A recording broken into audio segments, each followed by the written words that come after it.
আসসালামু আলাইকুম everyone. High, আশা করছি সবাই ভালো আছো। দিস ইজ মাইশা আপু, অ্যান্ড আমি তোমাদের অটোলজি ইংলিশ ইনস্ট্রাক্টর। অনেক দিন পর আবার তোমাদের সাথে দেখা। আশা করতেছি তোমরা সবাই অনেক ভালো আছো, আমিও ভালো আছি ইনশাআল্লাহ। আহ তো আজকে আমরা যে টপিকটা নিয়ে আলোচনা করব সেটা হচ্ছে কমপ্লিটিং সেন্টেন্স। এই কমপ্লিটিং সেন্টেন্স অনেকে বুঝে আবার অনেকে বুঝে না, অনেকের হার্ড লাগে, অনেকে আবার ইজিলি পেরে যায়। তো আজকে আমরা কি করব, আমরা কমপ্লিটিং সেন্টেন্সের যত রুল আছে চেষ্টা করব একটা ভিডিওর মাধ্যমে যাতে আমরা এটা ক্লিয়ার করতে পারি। আর যদি একটা ভিডিওতে ক্লিয়ার না হয় তাহলে এটার আরেকটা পার্ট টু আসতে পারে। তো চলো দেরি না করে শুরু করি। আমি ট্রাই করব তোমাদেরকে যতটা ইজিলি বোঝানো যায় ততটা ইজিলি তোমাদেরকে বুঝিয়ে দেওয়ার জন্য, বাট যদি না হয় দেন please forgive me. And if you have any queries, you can WhatsApp us, you can message on our Facebook page Odlozy. আমরা সেখানে সবসময় অ্যাক্টিভ থাকবো তোমাদের রিপ্লাই দেওয়ার জন্য। তাহলে চলো দেরি না করে আমরা এখন শুরু করি। তো প্রথমে আমরা কি করি, একটু হচ্ছে টেন্স সম্পর্কে আইডিয়া নিই। যদি টেন্সটা ক্লিয়ার থাকে দেন হচ্ছে কমপ্লিট সেন্টেন্স যখন করা হয় রুলস গুলো বোঝাইতে একটু ইজি হবে। আমি জানি টেন্স খুবই বেসিক জিনিস, বাট অনেকেই এটা হচ্ছে বুঝে না। তো চলো আমরা এটা নিয়ে আরেকবার একটু আলোচনা করি, ঠিক আছে? তো প্রথমে হচ্ছে প্রেজেন্ট টেন্স। আমাদের প্রেজেন্ট টেন্সের হচ্ছে চারটা ভাগ আছে, তাই না? আমরা তো জানি present simple, I mean present indefinite, present continuous, present perfect and present perfect continuous. Present simple যেটা বা প্রেজেন্ট ইনডিফিনাইট যেটা, ওইটার রুল কি? একেবারেই সোজা। সাবজেক্ট প্লাস ভি ওয়ান বা বেস ভার্ব প্লাস অবজেক্ট, এটাই আর কিছু না। আমরা সবাই নিশ্চয়ই ভি ওয়ান ভি টু অথবা ভি থ্রি সম্পর্কে জানি। ভি ওয়ান হচ্ছে ভার্বের বেস ফর্ম, মানে আমরা যেটা মানে একেবারে যেটা বেসিক যে ফর্মটা সেইটা। আর হচ্ছে ভি টু হচ্ছে ভার্বের পাস্ট ফর্ম, আর ভি থ্রি হচ্ছে ভার্বের পাস্ট পার্টিসিপল ফর্ম। তো হচ্ছে আমাদের প্রেজেন্ট ইনডিফিনাইট টেন্সের স্ট্রাকচার হচ্ছে subject plus V one plus object. তাহলে এখানে কি হইলো আমাদের হচ্ছে example, he reads everyday. He subject, reads হচ্ছে ভার্বের বেস ফর্ম ভি ওয়ান, আর এভরিডে হচ্ছে এখানে অবজেক্ট। এরপরে হচ্ছে আমাদের প্রেজেন্ট কন্টিনিউয়াস। প্রেজেন্ট কন্টিনিউয়াস এর স্ট্রাকচার হচ্ছে subject plus am is are plus verb plus ING plus object. এখানে ভার্ব প্লাস আইএনজি বলতে কি বোঝায়? ভি ওয়ান এর সাথে আইএনজি, এখানে ভি টু এর সাথে কখনো আইএনজি হয় না, ভি থ্রি এর সাথে আইএনজি হয় না। যেটা হয় সেটা হচ্ছে ভি ওয়ান বেস ফর্মের সাথে আইএনজি যুক্ত হয়। সাবজেক্ট প্লাস, সবসময় খেয়াল রাখতে হবে যে এম ইজার থাকলে বা কন্টিনিউয়াস যদি উল্লেখ থাকে তাহলে সেক্ষেত্রে আমরা কি করব, আমরা হচ্ছে ভার্বের সাথে আইএনজি যুক্ত করব। তো এক্সাম্পল হিসেবে আমরা কি বলতে পারি, দে আর প্লেইং ফুটবল। এখানে দে আর প্লেইং ফুটবল। আচ্ছা, এরপর হচ্ছে প্রেজেন্ট পারফেক্ট। প্রেজেন্ট পারফেক্ট এর স্ট্রাকচার হচ্ছে সাবজেক্ট প্লাস হ্যাভ অথবা হ্যাজ, তারপর হচ্ছে পাস্ট পার্টিসিপল অর্থাৎ ভার্বের হচ্ছে ভি থ্রি যে ফর্মটারে বলা হয় ওইটা, আর তারপর হচ্ছে অবজেক্ট। তাহলে আমাদের এক্সাম্পল কি আসে? এক্সাম্পল হচ্ছে I have completed the homework. I have completed the homework, I হচ্ছে সাবজেক্ট, তারপরে হ্যাভ অথবা হ্যাজ আছে, তারপরে পাস্ট পার্টিসিপল ফর্ম বা ভি থ্রি ফর্ম। আমাদের সবসময় মনে রাখতে হবে পারফেক্ট এর ক্ষেত্রে যখনই কোনো কিছু পারফেক্ট বলবে, কোনো টেন্স, প্রেজেন্ট পারফেক্ট হোক পাস্ট পারফেক্ট হোক যেটাই হোক, সেটাতে ক্ষেত্রে আমাদের কি হবে, হ্যাভ হ্যাজ বা হ্যাড যদি থাকে তার সাথে ভি থ্রি হবে, অর্থাৎ ভার্বের পাস্ট পার্টিসিপল ফর্ম হবে। তো এটা ছিল I have completed the homework. এরপরে প্রেজেন্ট পারফেক্ট কন্টিনিউয়াস, এটাতে অনেকের সমস্যা হয়। তো এটা স্ট্রাকচার হচ্ছে সাবজেক্ট প্লাস হ্যাভ অথবা হ্যাজ বিন, হ্যাভ বিন অথবা হ্যাজ বিন, তারপরে ভার্বের সাথে আইএনজি প্লাস অবজেক্ট। তাহলে কি হলো, সাবজেক্ট প্লাস পারফেক্টে যেরকম হ্যাভ ছিল এখানেও হ্যাভ হ্যাজ আছে। কন্টিনিউয়াস এর কারণে আমরা কি করলাম, এখানে একটা বিন এক্সট্রা অ্যাড করলাম। আর আমরা আগে কি করছিলাম, কন্টিনিউয়াস থাকলে ভার্বের সাথে আইএনজি যুক্ত হয়। তো কি হলো, এখানে ভার্বের সাথে আইএনজি যুক্ত হয়ে গেল প্লাস হচ্ছে অবজেক্ট। তাহলে subject plus have has been অথবা হ্যাভ বিন হ্যাজ বিন যেটাকেই বলো, তারপরে verb plus ING plus object. তাহলে এক্সাম্পল কি আছে, he has been working since morning. He has been working since morning. তাহলে কি হচ্ছে এখানে, হি হ্যাভ হ্যাজ এর হ্যাজ, তারপরে বিন, তারপরে ভার্বের সাথে আইএনজি, ওয়ার্ক প্লাস আইএনজি, আর অবজেক্ট হচ্ছে সিন্স মর্নিং। এরপরে আমরা পাস্ট টেন্সে যাব। পাস্ট টেন্সেরটা হচ্ছে প্রথমে পাস্ট ইনডিফিনাইট। পাস্ট ইনডিফিনাইটের রুলস একেবারেই প্রেজেন্ট ইনডিফিনাইটের মতোই, একেবারেই সিম্পল। সেটা হচ্ছে subject plus V two plus object. V two বলতে পাস্ট ফর্ম অফ ভার্ব। তো এখানে example, we watched a movie last night. এখানে হয়তো বা অনেকের বোর লাগতে পারে, বিকজ আমি শুরুতে একেবারে বেসিক জিনিস দিয়ে শুরু করতেছি, but please keep your patience. Example হচ্ছে, we watched a movie last night. We হচ্ছে সাবজেক্ট, ওয়াচ ওইখানে ওয়াচ হচ্ছে ভার্বের বেস ফর্ম, আর এটার ভি টু অর্থাৎ পাস্ট ফর্ম হচ্ছে watch a movie last night, এটা হচ্ছে অবজেক্ট। তারপরে হচ্ছে পাস্ট কন্টিনিউয়াস। পাস্ট কন্টিনিউয়াস কি? Subject plus was were plus verb plus ING plus object. আমি জাস্ট জাস্ট তোমাদের একটা রিভিশন দিয়ে দিচ্ছি। এরপরে example, she was cooking dinner. এরপরে পাস্ট পারফেক্ট।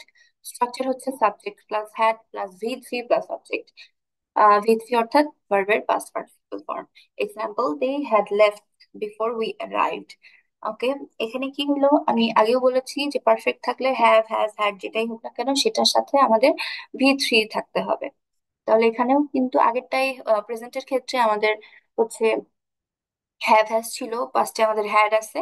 তো দুইটাতেই হ্যাভ হ্যাজ হ্যাড এরকম ভাবে আছে। তো এরপরে কি হবে, আমাদের পাস্ট পার্টিসিপল হবে। এরপরে পাস্ট পারফেক্ট কন্টিনিউয়াস।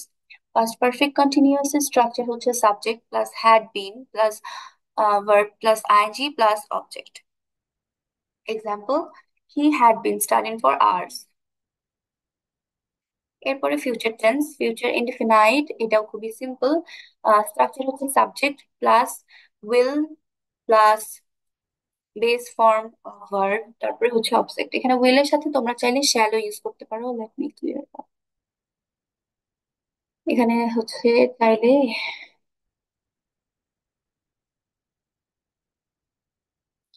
শ্যাল দিতে পারছো।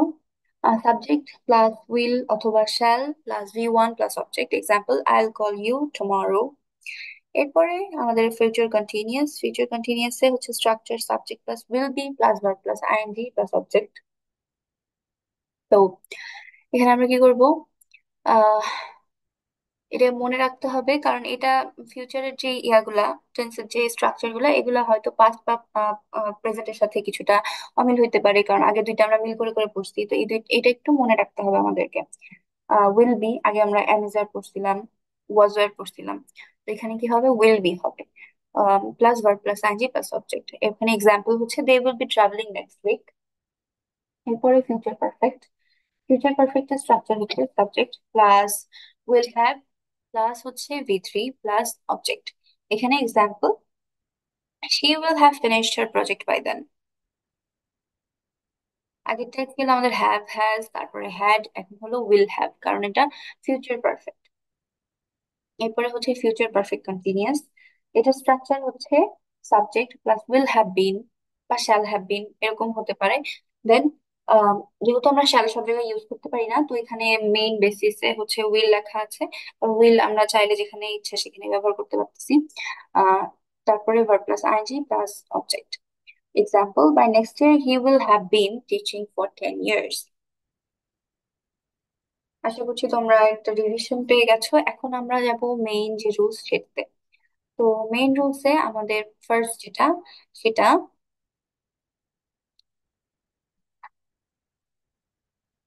চলো শিখি। Rule one, it is time for, তোমার যে কোনো পার্সোনাল অবজেক্ট, যে কোনো একটা ইয়া থাকতে পারে, মানে যেটাই বলুক আর কি। সেক্ষেত্রে আমরা কি করব, আমরা টু লিখবো, তারপর ভার্বের প্রেজেন্ট ফর্ম দিয়ে আমরা অবজেক্ট দিয়ে শেষ করব। কি হলো, যখন ইট ইজ টাইম ফর থাকবে, ইট ইজ টাইম ফর উল্লেখ থাকবে, সেক্ষেত্রে আমরা যে কোনো একটা মানে নিজেদের মতো করে অবজেক্ট বসাবো। সেক্ষেত্রে টু ইউজ করতে পারি, তারপরে ভার্বের প্রেজেন্ট ফর্ম অর্থাৎ ভি ওয়ান ইউজ করতে পারি। এখানে আম, যদি এক্সাম্পল হিসেবে দেখি তাহলে হচ্ছে, it is time for us to attack the enemy. It is time for us, এখানে টাইম ফর পর্যন্ত কিন্তু আমাদের এখানে উল্লেখ আছে। তোমাদের যখন কোয়েশ্চেন দেবে তখন বলে দিবে it is time for dash dash dash blah blah blah, যাই হোক। সেক্ষেত্রে তোমাদের লিখতে হবে। সেক্ষেত্রে তোমরা কি করবা, যে কোনো একটা অবজেক্ট বসাবা। এখানে একটাতে আমার কাছে দুইটা এক্সাম্পল আছে, একটাতে হচ্ছে আস, একটাতে দেম। এখানে তুমি ইউ লিখতে পারো, it is time for you to study well. এভাবেও দিতে পারো। তো এখানে কি লিখেছি আরেকটা, it is time for them to start the work. To use করলাম আর ভার্বের বেস ফর্ম। আর টু প্লাস ভি ওয়ান কেন ইউজ হয়, কারণ কারণ সেটা হচ্ছে ইনফিনিট হয়, এই কারণে। এরপর আমরা রুল টু তে যাব। রুল টু এর নিয়ম হচ্ছে ইট ইজ টাইম, এখানে কিন্তু ফর উল্লেখ নাই, আগেরটাই কি ছিল, ফর ছিল, এটাতে টাইম উল্লেখ নাই, তাহলে সেক্ষেত্রে কি হবে, ইট ইজ টাইম সাবজেক্ট যদি থাকে তাহলে আমরা হচ্ছে ভার্বের একটা পাস্ট ফর্ম দিয়ে দিব। এই হচ্ছে মানে ইয়া রুলস। আর পাস্ট ফর্ম তো আমরা এখানে শিখেছি, এখানে পাঁচটা রুলস গুলো আছে, তোমরা চাইলে আবার দেখে নিতে পারো। তো ইট ইজ টাইম সাবজেক্ট, আগেরটাই ফর ছিল এখন ফর নাই। It is unfortunate that you don't take exercise, it is time you took regular physical exercises or something. তো কি হলো, ইট ইজ টাইম, এখানে ফর দেওয়া নাই, আগেরটাতে আমরা ফর করেছিলাম, এখানে ধরো তোমার ইট ইজ টাইম দিয়ে তোমাদেরকে একটা ড্যাশ দিয়ে দিল, অথবা ইট ইজ টাইম ইউ দিয়ে একটা বড় ড্যাশ দিয়ে দিল, তাহলে সেক্ষেত্রে তোমরা কিভাবে লিখবা, আর একটা আমরা হচ্ছে পাস্ট ফর্ম ইউজ করে আমাদের সেন্টেন্সটাকে শেষ করবো। ইজি না? যেটাতে আমার ফর থাকবে সেক্ষেত্রে আমরা ইনফিনিট ইউজ করতে পারি, আর যেখানে আমার কোনো একটা সাবজেক্ট থাকবে আলাদা করে ফর লেখা থাকবে না, সেক্ষেত্রে আমরা কি করব, ভি টু অর্থাৎ ভার্বের পাস্ট ফর্ম ইউজ করব। এভাবে হয়ে যাচ্ছে। এক্ষেত্রে আমার কাছে দুইটা আরো হচ্ছে এক্সাম্পল আছে, সেটা হচ্ছে it is time we went home. দেখো এখানে আমাদের উইটা হচ্ছে সাবজেক্ট, এটা দেওয়া থাকবে, বাকি এটুকু কিন্তু দেওয়া থাকবে না। যখন এটা দেওয়া থাকবে না তখন আমাদেরকে এটা লিখতে হবে। তো এটা আমরা কি করব, এখানে আমরা ভি টু ইউজ করবো, it is time they earn their livelihood. এবারে হচ্ছে রুল থ্রি, প্রেজেন্ট ইনডেফিনাইট যদি থাকে আর সাথে যদি অ্যাজ ইফ বা অ্যাজ দো থাকে, এক্ষেত্রে আমরা কি করব, পাস্ট ইনডেফিনাইট দিব। দেখো এক্ষেত্রে আমি দুইটা রুলস তোমাদের একসাথে শিখাইতে চাচ্ছি, যে আগে পিছে এরকম। যদি আগে অ্যাজ ইফ বা অ্যাজ দো দিয়ে থাকে কোনো একটা ওয়ার্ড, তোমাদের যদি এভাবে লেখা থাকে কোয়েশ্চেন, বা কোয়েশ্চেনে যদি শূন্যস্থানের আগে অ্যাজ ইফ বা অ্যাজ দো এরকম কিছু থাকে, তাহলে সবসময় মনে রাখবা আগে যদি ইনডিফিনাইট হয় পেছনে হবে পাস্ট ইনডিফিনাইট, মানে আগে যদি পাস্ট প্রেজেন্ট ইনডিফিনাইট হয় পরে হবে পাস্ট ইনডিফিনাইট, আর আগে যদি পাস্ট ইনডিফিনাইট হয় তাহলে পরে হবে পাস্ট পারফেক্ট। এটা এটা অনেক ইজি। যদি একটু দেখো, এই দেখো প্রেজেন্ট ইনডিফিনাইট যদি আগে হয়, ওহো, প্রেজেন্ট ইনডিফিনাইট যদি আগে হয় তাহলে পাস্ট ইনডিফিনাইট পরে হবে, আর পাস্ট ইনডিফিনাইট যদি আগে হয়, রুল ফোর এখানে আছে, তাহলে পাস্ট পারফেক্ট পরে হবে। এটা ইজি না? এক্সাম্পল দেখলে বুঝতে পারবো, হি behaves, behaves not behaved or something. তো এখানে হি বিহেভস মানে কি, প্রেজেন্ট ইনডিফিনাইট বোঝানো হচ্ছে, তাই না? তাহলে he behaves as if he were a doctor, were were দিয়ে পাস্ট বোঝানো হচ্ছে। তো হি ওয়ার এ ডক্টর, আমরা যখন পাস্টের ইয়া দেখি, স্ট্রাকচার দেখি, তাহলে বোঝা যাচ্ছে he were a doctor, was were, এগুলা দিয়ে, তাই না? তারপরে he acted as if he were our boss, তাহলে কি হলো, present indefinite as if as তো থাকলে পরে হচ্ছে পাস্ট ইনডিফিনাইট হয়, আর যদি পাস্ট ইনডিফিনাইট আগে থাকে তাহলে পরে কি হয়, পাস্ট পারফেক্ট। তাহলে এটা কোনটার ক্ষেত্রে হয়, অ্যাজ ইফ বা অ্যাজ দো এর ক্ষেত্রে। তাহলে এক্সাম্পল আমরা আরেকবার একটু দেখি, এটার রুল ফোর এর, I was really surprised at his behavior. He acted as if he were a doctor. তাই না? দেখো, he acted, হি অ্যাক্টেডটা কি, পাস্ট ইনডিফিনাইট, এটা একটা পাস্ট ফর্ম। অ্যাজ ইফ বলতে যেন, অ্যাজ ইফ, ও আচ্ছা, অ্যাজ ইফ মানে তো বলি নাই, অ্যাজ ইফ বা অ্যাজ দো বলতে বোঝানো হয়, এটার বাংলা মিনিং হচ্ছে যেন। যেমন ভাবে ব্যবহার করেছিল, তার বিহেভিয়ার এমন ছিল যেন সে একজন ডক্টর বা সে আমাদের boss, if you are our boss বা if you are a doctor. Riya told story as if he had known it, তাহলে এখানে কি হচ্ছে, টোল্ড দিয়ে পাস্ট বোঝানো হয়েছে, তার মানে পাস্ট ইনডিফিনাইট থাকলে আমার পরে কি হবে, পাস্ট পারফেক্ট। পাস্ট পারফেক্ট কিভাবে বুঝবো, এখানে হ্যাড প্লাস ভি থ্রি আছে, এই যে একটু আগে আমরা এটা আলোচনা করছিলাম, তো এখানে হ্যাড প্লাস ভি থ্রি আছে, এটা একটা পাস্ট পারফেক্ট টেন্স। এরপরে আমরা রুল ফাইভে চলে যাব। রুল ফাইভে হচ্ছে ইফ যদি থাকে, আমাদের ইফ এর যে রুলস গুলো আছে, ইফ যদি থাকে তাহলে এরপরে যদি আমাদের প্রেজেন্ট ইনডিফিনাইট থাকে, ইফ এর পরে যদি প্রেজেন্ট ইনডিফিনাইট থাকে তাহলে আমাদের এরপরে কি হবে, ফিউচার ইনডিফিনাইট হবে, অর্থাৎ উইল প্লাস বি ওয়ান। আচ্ছা আমরা এটা করি।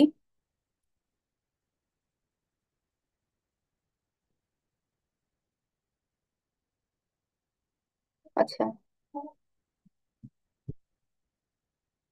farmers have to irrigate.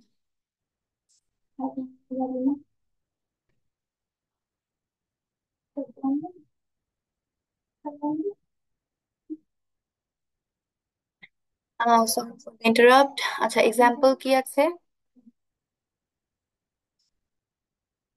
Farmers have to irrigate their fields when there is very little rain. Irrigation is easy enough if, আচ্ছা আই গেস তোমাদের এটা বুঝাইতে একটু অসুবিধা হবে আমার, কারণ এখানে অনেকগুলো সুন্দর সুন্দর ভোকাবুলারি আছে। আমি পরেরটাই যাই, তাহলে তোমাদের বুঝাইতে ইজি হবে। You have got GPA 4.94. If dash more seriously, you would have got GPA 5 in the exam. তাহলে কি হলো? That's not muted. আমার আওয়াজ কি শোনা যাচ্ছে?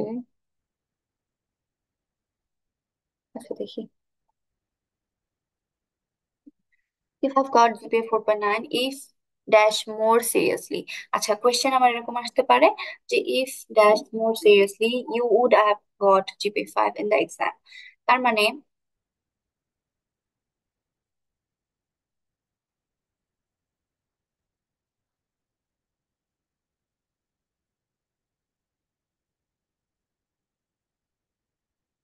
ওকে, এখানে হচ্ছে তোমাদের, আমি সরি আমি একটু জোন আউট হয়ে গেছিলাম।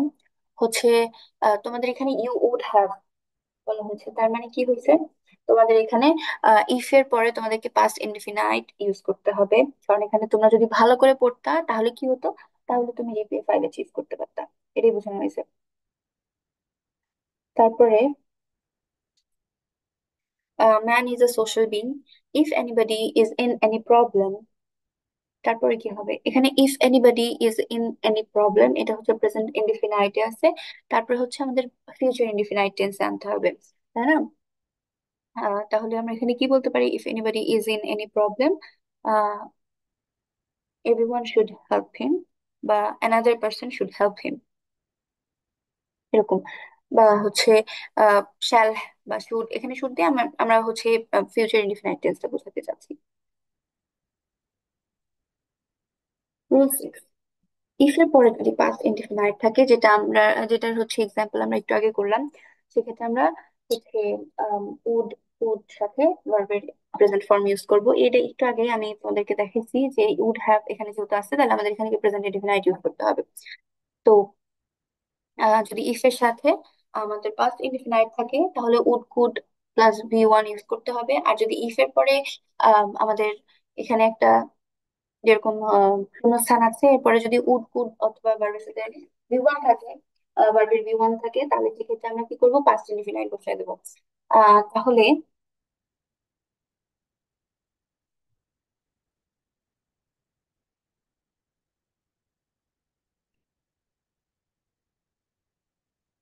এখানে আমাদের আরেকটা রুলস আছে, সেটা হচ্ছে ইফ এর সাথে, আচ্ছা এখানে তিনটা রুলস আছে একসাথে হয়ে গেছে, যেহেতু স্পেস নাই এই জন্য আমি বুঝতে পারছি।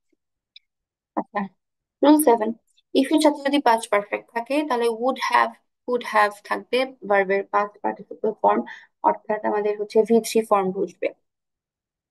ইফ এর সাথে যদি হচ্ছে আমাদের ইফ এর পরে যদি আমাদের শূন্যস্থান থাকে, তারপর যদি উড হ্যাভ কুড হ্যাভ থাকে, তাহলে আমাদেরকে কি বুঝতে হবে, আমাদেরকে শূন্যস্থানে কি বসাতে হবে, পাস্ট পারফেক্ট। আর যদি হচ্ছে ইফ এর পরে পাস্ট পারফেক্ট থাকে, অর্থাৎ হচ্ছে হ্যাড প্লাস ভি থ্রি থাকে, তাহলে সেক্ষেত্রে কি হবে, উড হ্যাভ কুড হ্যাভ ভার্বের হচ্ছে ভি থ্রি বসাইতে হবে আর কি। তাহলে এক্সাম্পলস কি আছে, if I had seen him, অর্থাৎ if I had, had seen, তো কি হলো এটা, এটা নর্মালি আমাদের ইয়া অনুযায়ী এই যে হ্যাড, আর এখানে সিন, সি স সিন, সিন হচ্ছে ভি থ্রি ফর্ম। তো এটা যদি যেহেতু আছে তার মানে এটা কি পাস্ট পারফেক্ট, পাস্ট পারফেক্ট। এটা থাকলে আমাদের কি করতে হবে? I could have told him the news. I could have, ঠিক আছে। কুড হ্যাভ এর পরে কি হয়? ভি থ্রি হয়, এসে V three. If they had started earlier they could have got the train. আশা করছি বোঝাতে পারছি। যদি বুঝতে না পারো তাহলে অবশ্যই আমাদেরকে আবার তোমরা নক করতে পারো আমাদের হোয়াটসঅ্যাপে অথবা ফেসবুক পেজে। আমরা অ্যাক্টিভ থাকবো তোমাদেরকে হেল্প করার জন্য। এরপরে রুল 8, হ্যাড দিয়ে। এটা মোস্টলি রেয়ার, বাট মাঝে মধ্যে এসে যেতেও পারে পরীক্ষায়, বাট ইটস ইম্পর্ট্যান্ট। হ্যাড যদি থাকে, হ্যাড এর পরে যদি আমাদের সাবজেক্ট থাকতে পারে, তারপরে যদি ভার্ব আসে। হেডের পরে, এখানে সাবজেক্ট উল্লেখ নাই, বাট ভুলে যাও না হেডের পরে হুট করেই ভার্ব হবে না। হেডের পরে একটা সাবজেক্ট থাকবে, তারপরে ভার্ব আসবে। হ্যাড প্লাস ভার্ব যদি থাকে তাহলে সেক্ষেত্রে কি হবে? ভি থ্রি থাকতে হবে। যদি হ্যাড প্লাস ভার্ব আর ভি থ্রি থাকে তাহলে সেক্ষেত্রে আমাদের পরবর্তী সেন্টেন্সে যদি শূন্যস্থান থাকে আমরা কি দিয়ে ভরাট করবো? উড হ্যাভ, কুড হ্যাভ দিয়ে। আর উড হ্যাভ, কুড হ্যাভ থাকলে কি হবে? ভার্বের পাস্ট পার্টিসিপল ফর্ম হবে। তো এটা আমাদের রুল নাম্বার 8। আমি আরেকবার বলি, হ্যাড এর সাথে subject plus verb plus V three যদি থাকে, অর্থাৎ এক্সাম্পল অনুযায়ী had I seen him, had I seen him. তো হ্যাড এর পরে সাবজেক্ট আছে, তারপরে ভি থ্রি, একটা অবজেক্ট আছে। এরপরে কি হবে আমাদের সেন্টেন্সটা আমরা সাজাবো উড হ্যাভ অথবা কুড হ্যাভ সাথে ভি থ্রি দিয়ে। Had I seen him, I would have given him the news. Had he wanted, they would have helped him. Had I possessed a vast property, I would have established a college. এরপরে আমরা rule লাইনে যাব। Rule line if. If এর বেসিসে এটা আবার, এর আগে একটা ইফ করেছিলাম, এটা আরেকটা। এটা খুবই ইজি, এটা আমরা সবাই পারি। ইফ এর পরে যদি এরকম থাকে যে আমাদের কিছু কিছু থাকে না, if I were a king, if I were a bird or something। Mostly আমরা কি করি? আই এর পরে ওয়াজ ইউজ করি, ইউ এর পরে ওয়্যার ইউজ করি। বাট এই ক্ষেত্রে কি হবে? আমরা এখানে ইফ এর পরে যদি আইও লিখি তাহলে সেক্ষেত্রে ওয়্যার হবে, কারণ এটার মিনিংটাই এরকম। If I were a king, তাহলে আমরা কি করতে পারি? আমাদের লাস্ট সেন্টেন্সে আমরা উড কুড এর সাথে ভার্বের প্রেজেন্ট ফর্ম ইউজ করতে পারি। অর্থাৎ if I were a king I could help the poor, if I were you I would not do this. আশা করছি আমি বোঝাতে পারছি।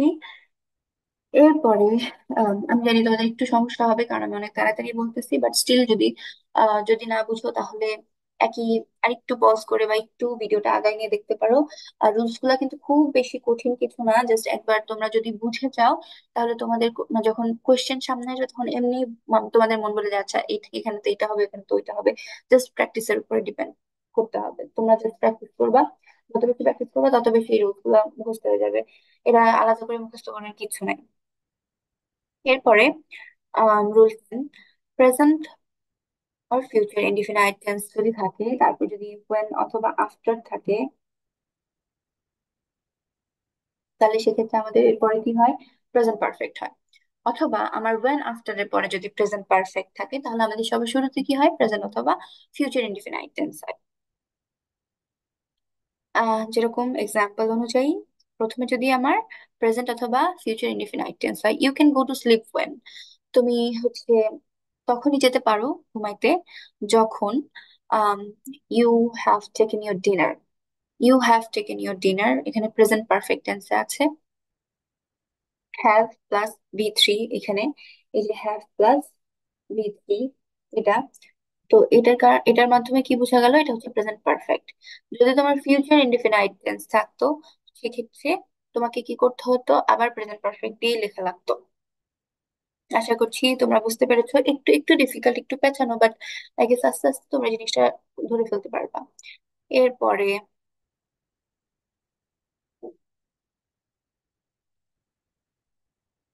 আমরা রুল 9 থেকে এখন যাব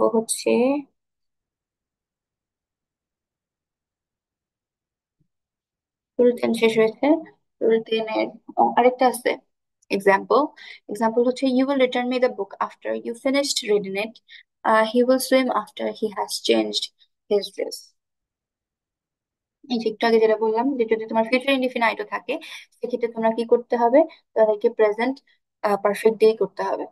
তো এটাই যে he will swim after, he has, when হবে, আচ্ছা আফটার বা ওয়েন যখনই হোক, এটার পরে হি হ্যাজ চেঞ্জড, এই যে প্রেজেন্ট পারফেক্ট। এবার রুল নাম্বার 11, উড দ্যাট অথবা আই উইশ। একটু আগে বললাম if I were, if I মানে হচ্ছে আই, ইফ আই ওয়্যার থাকলাম তাহলে সেক্ষেত্রে কি হতো, ওয়্যার হইতো, মানে ইফ আই এরকম থাকলে ওয়্যার হতো। যদি আই উইশ থাকতো সেক্ষেত্রেও ওয়্যার হবে। উড দ্যাট, আই উইশ, এইগুলার ক্ষেত্রে আমাদের ওয়্যার ইউজ করতে হবে। যেমন এক্সাম্পল হচ্ছে, I wish I were a king, would that he were life today. I wish I were a king, এটা খুবই ইজি একটা রুল, আর এরা আমরা সবাই মোটামুটি জানি পারি, যে আই উইশ থাকলে আই ওয়্যার এ কিং, অথবা I were a bird, I were chicken or something. এরপরে rule number 12, would you mind verb plus ভিএনজি, যদি ভার্বের সাথে আইএনজি থাকে তাহলে হচ্ছে আমাদের পরে কি হবে, আমাদের ভার্বের সাথে আইএনজি যুক্ত হয়ে তুমি যেটাই আর কি বুঝাইতে চাচ্ছো, এনিথিং, যদি উড ইউ মাইন্ড থাকে, উড ইউ মাইন্ডের পরে আমাদের ভার্বের সাথে আইএনজি হবে, এটাই হচ্ছে মেইন কথা। এর মনে রাখলেই হবে। Would you mind taking a cup of tea, would you mind closing the door, if would you mind opening the window or something. তো এগুলোর পরে আমাদের হচ্ছে যে আরেকটা জিনিস অবশ্যই মনে রাখতে হবে, আমাদেরকে কোয়েশ্চেন মার্কটা অবশ্যই দিতে হবে।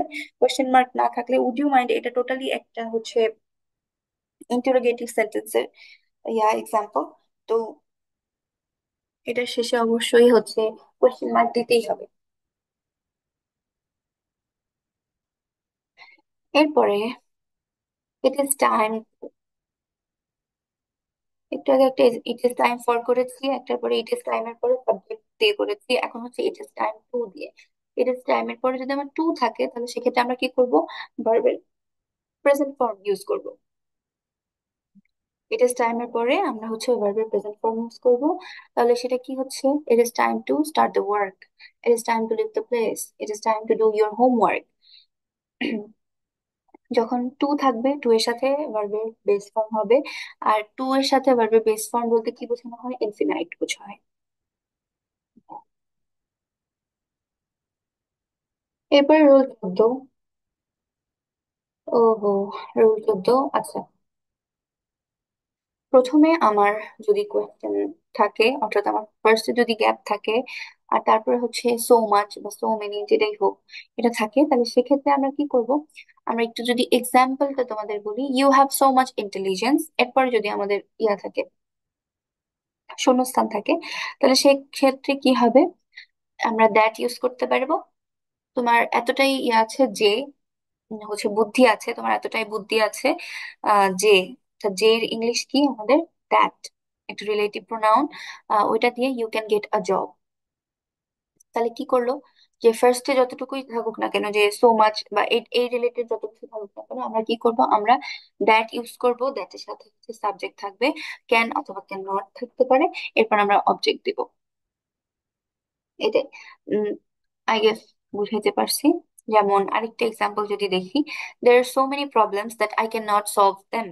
There are so many, এখানে so many বা so much যদি থাকে, তাহলে আমরা কি দিয়ে করব, আবারও বলছি, আমরা that লিখবো, আমরা that এর সাথে একটা হচ্ছে সাবজেক্ট দিব, সাবজেক্টের সাথে ক্যান, ক্যান নট, এভাবেই আমরা হচ্ছে পরে একটা অবজেক্ট দিয়ে শেষ করব। আবার একবার আরেকটা দেখাই, you have so much money, এই যে you have so much money that you can buy a ticket. You have so much money that you can buy a ticket. এরপরের রুল হচ্ছে আমাদের আহ যে কোনো ওয়ার্ডের শেষে আমাদের যদি টু থাকে, টু এর সাথে যদি কোনো অ্যাডজেক্টিভ থাকে, তাহলে সেক্ষেত্রে আমরা কি করতে পারি, এখানে একটা ইনফিনিট যুক্ত করতে পারি। ইনফিনিটে কি থাকবে, টু প্লাস ভি ওয়ান, এটা সেই শুরু থেকে আমরা পড়ে আসতেছি। টু এর সাথে যদি ভি ওয়ান থাকে তাহলে সেটা ইনফিনিট হয়ে যায়। The man is too old to work. তো দ্য ম্যান ইজ টু, এখানে টু আছে, তারপরে হচ্ছে অ্যাডজেক্টিভ হিসেবে ওল্ড আছে। আই গেস আমরা সবাই জানি অ্যাডজেক্টিভ কি জিনিস, কোনো কিছু দোষ গুণ পরিমাণ এগুলাকে বোঝায় হচ্ছে অ্যাডজেক্টিভ। তাহলে the man is too old to work, তো হচ্ছে টু এর সাথে আমরা V1 অর্থাৎ একেবারে বেস ফর্মটা অ্যাড করে দিচ্ছি। তাহলে এটা হয়ে গেল আমাদের ইনফিনিট। এরপর আরো দুইটা আছে আমাদের, সেটা হচ্ছে you are too short to touch the roof, this is too dishonest to speak the truth.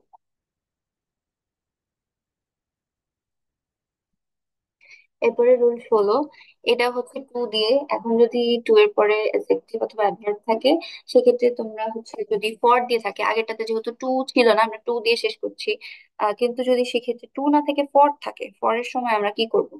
পরের সময় আমরা কি করব, একটা নিজেদের মতো একটা অবজেক্ট সাজাবো, তারপরে অবজেক্ট সাথে আবার আমরা টু এর রুলেই চলে যাব, টু প্লাস V1।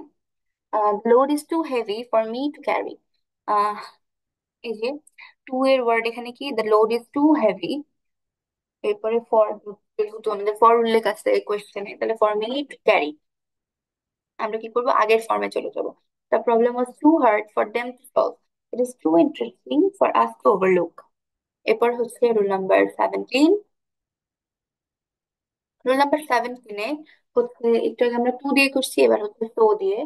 আহ কোন সেন্টেন্সের পর যদি সো থাকে, সো এর সাথে যদি অ্যাডজেক্টিভ অথবা অ্যাডভার্ব থাকে, সেক্ষেত্রে আমরা কি করতে পারি, আমরা দ্যাট ইউজ করতে পারি। দ্যাট ইউজ করে আমাদের নিজেদের মতো সাবজেক্ট হচ্ছে ক্রিয়েট করে নিতে হবে সেন্টেন্সের সাথে মিল রেখে। আমরা ক্যান নট অথবা কুড নট দিতে পারি। এরপর হচ্ছে ভার্ব দিতে হবে, ভার্বটা হচ্ছে প্রেজেন্ট ফর্ম থাকতে হবে। একেবারে আমরা একটা হচ্ছে মানে প্রেজেন্ট ইনডিফিনাইট টেন্স ক্রিয়েট করতে পারি। তো the man was so ill that he could not move. Many farmers are so poor that they cannot cultivate their land. The sailor's throat were so dry that they could not speak. The man was so ill that he could not move. তাহলে এক্ষেত্রে কি হবে, আমাদের ফার্স্টে word so দিয়ে হচ্ছে the man was so ill, adjective আছে, তাহলে আমরা এবার হচ্ছে কি যুক্ত করব, দ্যাট। এরপর আমাদের মতো একটা সাবজেক্ট সেন্টেন্সের সাথে মিলিয়ে, তো এখানে আমরা দ্য ম্যানের জন্য হি ইউজ করলাম। তাহলে ক্যান নট অথবা কুড নট এর সাথে আমরা V1 যুক্ত করে দিলাম, that he could not move. Many farmers are so poor that they can not cultivate the land. এইভাবেই হচ্ছে আমাদের রুলস গুলো কমপ্লিট করতে হবে। এগুলো দেখে যখন পড়তে হয় তখন মনে হয় যে যেন অনেক কঠিন, বাট যখন এগুলো লিখতে হয় প্র্যাকটিস করতে হয় তখন আস্তে আস্তে এটা ক্লিয়ার হয়ে যায়। তোমরা চেষ্টা করবা যখন কোনো রুলস এই যে পড়তেছো, পড়ার সাথে সাথে তোমরা হচ্ছে এক্সাম্পলস গুলো লিখে ফেলো, তাহলে তোমাদের জন্য বুঝতে সুবিধা হবে কোনটার পরে কোনটা। এত কিছু মুখস্থ রাখার দরকার নেই, জাস্ট প্র্যাকটিস করলেই হবে আই গেস। এরপরে রুল 18, আগেরটা করেছি সো দিয়ে, এবারটা আমরা করবো সো দ্যাট দিয়ে। কোনো আমাদের সেন্টেন্সের শেষে যদি কোয়েশ্চেনেবল যে সেন্টেন্সটা, ওটা শেষে যদি সো দ্যাট থাকে, সেক্ষেত্রে আমরা সেন্টেন্সের সাথে সামঞ্জস্য রেখে একটা সাবজেক্ট, অর্থাৎ ওই যে ফার্স্ট যে সাবজেক্টটা ওইটা ইউজ করব। সেটা দেওয়ার পরে আমরা ক্যান কুড মে মাই যেটা হোক সেটা দিয়ে, এরপর আমরা V1 দিয়ে আমাদের অবজেক্ট দিয়ে শেষ করবো। তো এখানে কি আছে, the boy reads more so that he can make a good result. the boy is the boy reads more so that he can make a good result। তাহলে তুমি কি হলো, the boy reads more so that, এখানে আমাদের সেন্টেন্সের সাথে so that আছে, তাহলে আমাদের এই যে সাবজেক্ট যে the boy এর সাথে করলে তো হি হয়ে যাচ্ছে। তারপরে ক্যান কুড মে মাইট, এখান থেকে আমরা যেটা ইউজ করি, এখানে ক্যান ইউজ করা হয়েছে। এরপরে ভার্বের present form make, make made তো এখানে হচ্ছে make a good result, make. তোমরা চাইলে এখানে হচ্ছে গুড জব আর সামথিং এটাও হতে পারে। We eat food so that we can get strength, he works hard so that he can earn more money. এভাবে হচ্ছে আমাদের রুলস গুলো কমপ্লিট করতে হবে, যত বেশি প্র্যাকটিস করবা তত ভালো করে শিখতে পারবা। আচ্ছা, এরপরে রুল 19। রুল 19 কি আছে, যদি সো দ্যাট এর একটু আগে শিখলাম সো দ্যাট দিয়ে, এরপর যদি ইন অর্ডার দ্যাট থাকে, ইন অর্ডার দ্যাট থাকলে কি হবে, যদি ইন অর্ডার দ্যাট থাকে তাহলে সেক্ষেত্রে হচ্ছে আম, আমাদের যে ফার্স্ট সাবজেক্ট, ওই সাবজেক্টটাকে টেনে আনতে হবে, ওইটাকে নাউন হিসেবে ইউজ করতে পারি অথবা ওইটাই বসাতে পারি। তারপরে আবার সেই ক্যান কুড মে মাইট দিয়ে আবার সেই ভার্বের প্রেজেন্ট ফর্ম, একই জিনিস, so that in order that is the same thing. He went to the shop in order that he could sell her shirt. I saved some money in order that I could buy some books. They came to me in order that they could see me personally. এটা এরপরে আশা করছি আমরা আজকের video last রুলে চলে এসেছি। এই ভিডিওর আমি আরেকটা পর্ব বানাবো ইনশাল্লাহ তোমাদের জন্য। আহ তো রুল 20 হচ্ছে লিস্ট দিয়ে। লিস্টের যে ইয়েটা থাকে, আমাদের যে কোশ্চেনের সেন্টেন্সটা থাকে, সেন্টেন্সের সাথে যে লিস্ট থাকে, তাহলে আমরা কি করবো, ওই যে ফার্স্ট সাবজেক্টটা ইউজ করব। লিস্টের জন্য কি হয়ে যাবে, শুড হবে। আর হচ্ছে বি ওয়ান হবে। যেরকম he ran away, lest he should be seen, read diligently, lest you should fail in the examination। অর্থাৎ লিস্ট থাকলে আমাদের কি হবে, শুড থাকবে। আমরা যদি লিস্ট লিখি তাহলে সেক্ষেত্রে আমাদের কি ব্যবহার করতে হবে, শুড ব্যবহার করতে হবে। হি রান অ্যাওয়ে, লিস্ট, এই যে ফার্স্ট সাবজেক্ট, যেহেতু এখানে হি ছিল তো এখানে হি বসছে, তারপরে শুড, তারপরে বি সিন। এখানে বি সিন হচ্ছে আমাদের ভার্বের প্রেজেন্ট ফর্ম। এই ছিল আমাদের আজকের পিচটা রুল। আশা করছি আমি তোমাদেরকে বোঝাতে পেরেছি। যদি না বুঝে থাকো তাহলে আরেকবার আমাকে অবশ্যই জানাবে, কমেন্ট বক্সে জানাতে পারো, আমাদেরকে হোয়াটসঅ্যাপে জানাতে পারো, অথবা আমাদের ফেসবুক পেজ অডলাসি ফেসবুক পেজে জানাতে পারো। আমরা ওখানে অ্যাক্টিভ থাকবো তোমাদেরকে রেসপন্ড করার জন্য। আর হচ্ছে এই ভিডিও এখনো শেষ হয় নাই, এটার এখনো একটা পর্ব আসবে ইনশাল্লাহ। তো টিল দেন ওয়েট করো, আপাতত এগুলো প্র্যাকটিস করো, দেখো কতদূর আগানো যায়। তারপরে আস্তে আস্তে আমরা পুরোটাই শিখে ফেলবো। আপাতত 20টা তোমাদের জন্য। নেক্সট ভিডিওতে দেখা হবে ইনশাআল্লাহ। নেক্সট ভিডিওতে তোমাদের জন্য অবশ্যই আমরা বাকি রুলস গুলা শেষ করে তোমাদের পুরো কমপ্লিটিং সেন্টেন্সের যেই আমাদের ভিডিও কন্টেন্ট যেটা ইয়া ছিল সেটা কমপ্লিট করে ফেলবো। ততক্ষণ পর্যন্ত আল্লাহ হাফেজ, ভালো থাকো সবাই, নিজের খেয়াল রাখবা।